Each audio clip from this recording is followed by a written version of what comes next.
El mar que nos trajo, de Griselda Gambaro.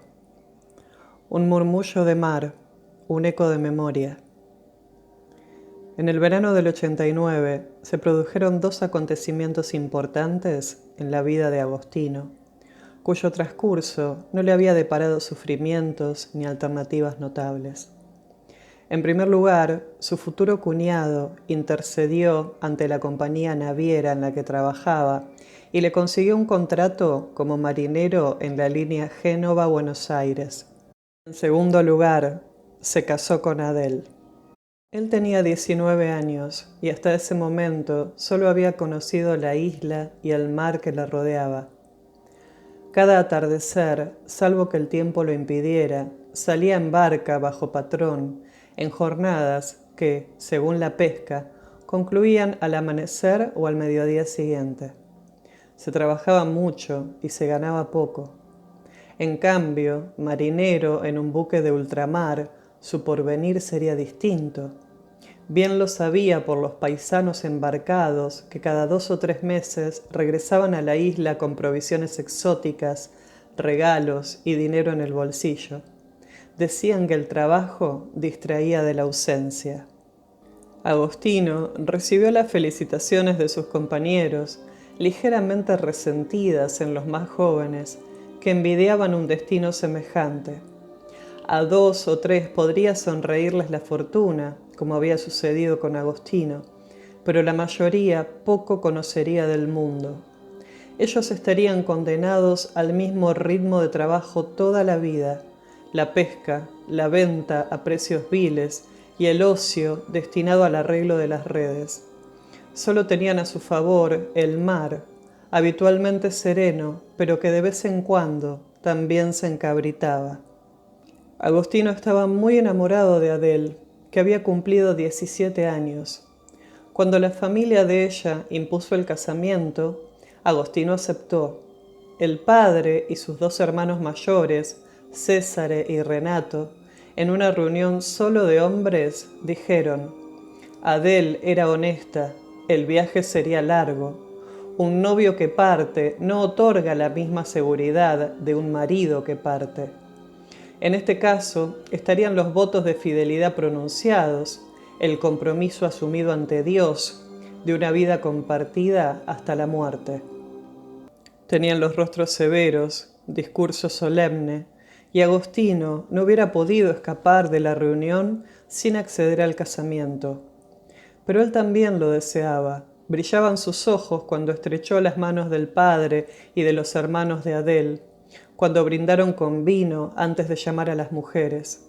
Ellas acudieron y se unieron al brindis con un fondo de vino en los vasos. Agostino miró furtivamente a Adele, no para avisorar su sonrisa feliz, sino su cuerpo generoso, sus senos firmes bajo el vestido.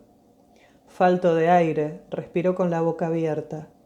Se moría de calentura por Adele, a la que nunca dejaban sola. De ella solo había tocado los dedos de su mano, porque los ojos escrutadores de la madre o de la abuela no los abandonaban un instante, fijos, recelosos, como si un suspiro de distracción pudiera desencadenar una hecatombe. Conocía la voz de Adele, un poco ronca, pero esa voz nunca le decía sino palabras que todos podían escuchar. La deseaba, íntima y secreta, con tanta fuerza como deseaba su cuerpo. Decidida la boda, los padres de Adele completaron las piezas del ajuar, cedieron el mejor cuarto de la casa y la fiesta se celebró un día luminoso de fines de verano que terminó en lluvia. Agostino, un poco incómodo en su terno nuevo, sin más ojos que para Adele, vestida de novia. Un mes después debía partir. Adele lloró la noche previa y cuando oyó el ruido del carromato que venía a buscarlo para conducirlo al pequeño puerto de la isla, se tendió en la cama y ocultó el rostro arrasado en lágrimas. Él la consoló como pudo y partió. Embarcado hacia Buenos Aires, no tuvo mucho tiempo de pensar en ella. Trabajó duramente, sin puesto fijo en ese vapor que llevaba emigrantes, empezaba antes del amanecer, baldeando la cubierta, lustrando los bronces en la cabina de mando, en los salones y el comedor de primera. Luego, apenas amanecía, Agostino y sus compañeros expulsaban a los emigrantes de los dormitorios comunes, donde flotaban los olores rancios de una noche compartida, densa de multitud, de malestares provocados por la alimentación, el movimiento del barco. Y si el mar había estado agitado durante la noche y varias mujeres habían quedado postradas por el mareo, las obligaban a levantarse. Con guiños por encima de sus cabezas, las tomaban de la cintura, acompañándolas hasta el pie de la escalerilla, a tomar el aire, aconsejaban que el aire les quitaría la náusea, el olor muerto del rostro. El dormitorio vacío, limpiaban a baldazos los pisos de chapas metálicas invisibles bajo una costra de pintura gris. Agostino y sus compañeros trabajaban rápidamente y sin miramientos. Si alguien había olvidado un atado de ropa sobre el piso, en lugar de resguardarlo encima de la litera, quedaba empapado y barrido como el resto. Cuando llegaban a los dormitorios de hombres, solo deseaban terminar. Si un viejo permanecía en la litera, lo ignoraban. Dejaban húmedas y a veces con charcos las planchas del piso. A media mañana, Agostino bebía un café, comía media hogaza de pan y cuando creía que era su oportunidad de fumarse un cigarro, lo mandaban a la sala de máquinas o de pinche en la cocina. Entonces añoraba las horas previas al amanecer, cuando lustraba los bronces en la cabina de mando, en los salones y el comedor de primera. Estaba descansado, el ruido y la agitación eran mínimos, y a veces, mirando por el ojo de buey el mar en calma, imaginaba que no había partido, que lo contemplaba desde la playa de arena y piedras romas. Acostumbrado a la soledad de la isla, Agostino sentía irritación y hasta agobio ante esa muchedumbre de emigrantes que no tenía otro sitio donde pasar el día que la cubierta. Apenas iniciado el viaje, cada familia había buscado su hogar, refugio y punto firme en la inseguridad del barco.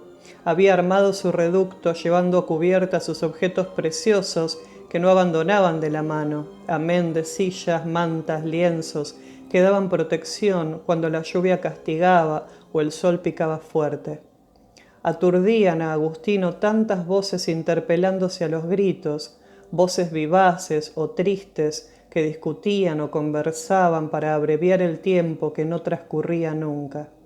Solo en la noche cerrada, cuando las mujeres dormían con los niños en los dormitorios comunes y los hombres las deseaban en los suyos, el silencio permitía oír, sordo y constante, el rumor sereno del vapor en su marcha. A veces, un breve momento, Agostino se apoyaba en la borda antes de acostarse rendido y mirando el agua oscura trataba de recordar a Adele, pero siempre la fatiga lo vencía. A poca distancia de Río de Janeiro, después de una jornada extenuante, el contramaestre lo despertó con una orden que Agostino consideró injusta y casi se fueron a los puños. Pasó los días de anclaje en el puerto, encerrado en un cubículo que servía para trastos y calabozo. Cuando salió, la costa paralela al barco era apenas un borde ondulado a la distancia. En Santos vio una tierra roja y un puerto tropical, donde la selva casi podía tocarse, tan próxima asomaba detrás de unos galpones pintados de verde, pero se le antojó un pobre paisaje comparado con su isla. Cuando sus compañeros obtuvieron permiso para bajar a tierra, él debió quedarse de guardia en la cubierta, junto a la escalerilla de descenso. No lo lamentó demasiado porque, de bajar, hubiera terminado acostado en el lecho de una mujer extraña. Quiso recordar a Adele, pero solo recordó su llanto la última noche. Al llegar a Buenos Aires, un compañero lo llevó a casa de unos parientes lejanos. Lo recibieron con hospitalidad y la sobremesa duró mucho, conversando sobre un pueblo que no era el de Agostino, sino otro, tierra adentro. Mientras los demás hablaban y el país natal se tornaba región incomparable, los ojos de Agostino seguían a una muchacha que servía la mesa y traía los platos desde la cocina. No se sentó con ellos. Era delgada, de rasgos afinados y cabellos castaños. Cuando sus ojos se encontraban a los de Agostino, bajaba la vista y enrojecía vivamente. Dejó caer un plato y los dueños de la casa la reprendieron de una manera familiar, apenas ruda. Al despedirse, Agostino le preguntó su nombre, que había sonado con frecuencia cuando le ordenaban: «Trae el vino, trae la pasta». Ella recogía la mesa y sus manos temblaron. «Luisa», dijo, sin volverse. Hacía 3 años que estaba en la Argentina.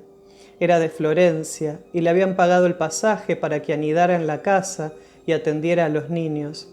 No cobraba sueldo y sin disgusto dormía en la cocina. Pero esto Agostino lo supo después. En el puerto, sentado desde el amanecer en un andamio sobre el agua, Agostino pintó una parte de la proa con otro marinero, mientras pensaba en la muchacha de cabellos castaños que enrojecía vivamente. A cada movimiento de pincel, empapado en la pintura de olor penetrante, se decía que no volvería a verla. Murmuró Adele, pero el nombre no le trajo su presencia.